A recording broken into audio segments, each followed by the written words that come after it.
चांगुलपणा, विश्वासूपणा, हा. सौम्यता, इंद्रिय दमन हे आहे. बघा, हे जर तुम्हाला मी काय सांगा, लक्ष देऊन ऐका, इकडे समजणं गरजेचं आहे तुम्हाला. कारण जेव्हा प्रभू येशू आता यायच्या टायमाला, जसं आपण आता मध्यरात्रीतलं गीत गायलं, मध्यरात्रीतले स्वप्न हे भंगले, दिवा लावून कसा तेल हे संपले. त्याचा अर्थ तोच आहे. येशू यायच्या तयारीत आहे, देवाचं आगमन जवळ आहे आणि लोक निस्ते पानासारखे आहेत, हिरवेगार पानं दिसायलेत पांढरे कपडे घालून, पण फळाचा तर एक पत्ता नाही त्याच्यामध्ये.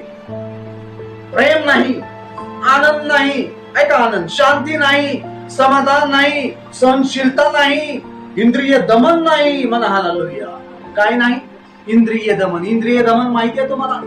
पूर्ण संयम तुमच्या बॉडीवर, तुमच्या बोलण्यावर, तुमच्या वागण्यावर, तुमच्या सगळ्या लाईफवर पवित्र आत्मा जेव्हा येतो तर तो काय करतो? संयम ठेवतो, तुमचे डोळे कंट्रोल मध्ये ठेवतो पवित्र आत्मा.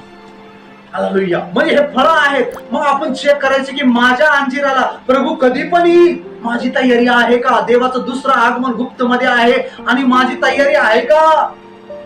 प्रभू कधी येईल? बायबल सांगतं जेव्हा प्रभू येईल, जिथं प्रभू येईल